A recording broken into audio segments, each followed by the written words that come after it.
chapitre 1. Théophile, j'ai parlé dans mon premier livre de tout ce que Jésus a commencé de faire et d'enseigner dès le commencement, jusqu'au jour où il fut enlevé au ciel après avoir donné ses ordres par le Saint-Esprit aux apôtres qu'il avait choisis. Après qu'il eut souffert, il leur apparut vivant et leur en donna plusieurs preuves, se montrant à eux pendant 40 jours et parlant des choses qui concernent le royaume de Dieu. Comme il se trouvait avec eux, il leur recommanda de ne pas s'éloigner de Jérusalem, mais d'attendre ce que le Père avait promis, ce que je vous ai annoncé, leur dit-il.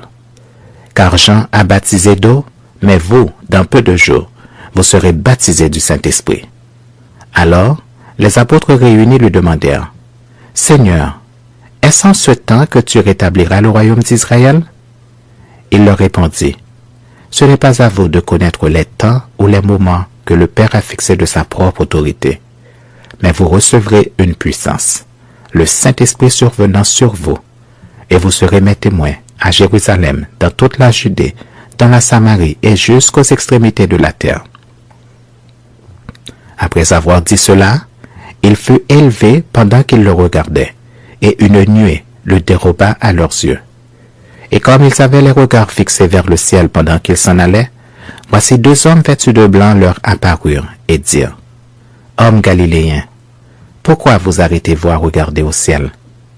Ce Jésus qui a été enlevé au ciel du milieu de vous viendra de la même manière que vous l'avez vu allant au ciel. » Alors ils retournèrent à Jérusalem, de la montagne appelée des Oliviers qui est près de Jérusalem à la distance d'un chemin de sabbat.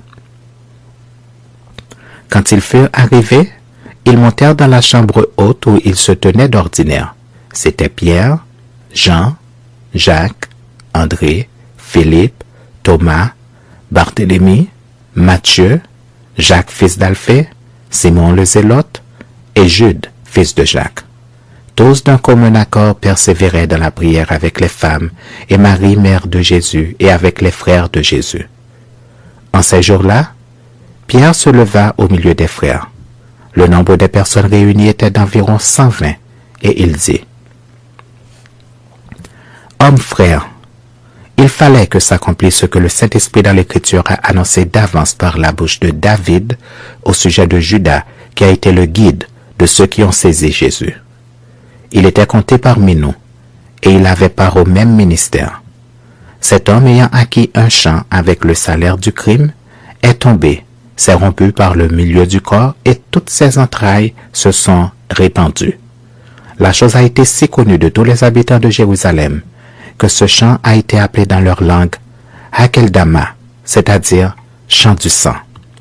Or, il est écrit dans le livre des psaumes que sa demeure devienne déserte et que personne ne l'habite, et qu'un autre prenne sa charge. Il faut donc que parmi ceux qui nous ont accompagnés tout le temps que le Seigneur Jésus a vécu avec nous, depuis le baptême de Jean jusqu'au jour où il a été enlevé du milieu de nous, il y en ait un qui nous soit associé comme témoin de sa résurrection. Ils en présentèrent 2, Joseph, appelé Barsabas, surnommé Justus, et Matthias. Puis ils firent cette prière.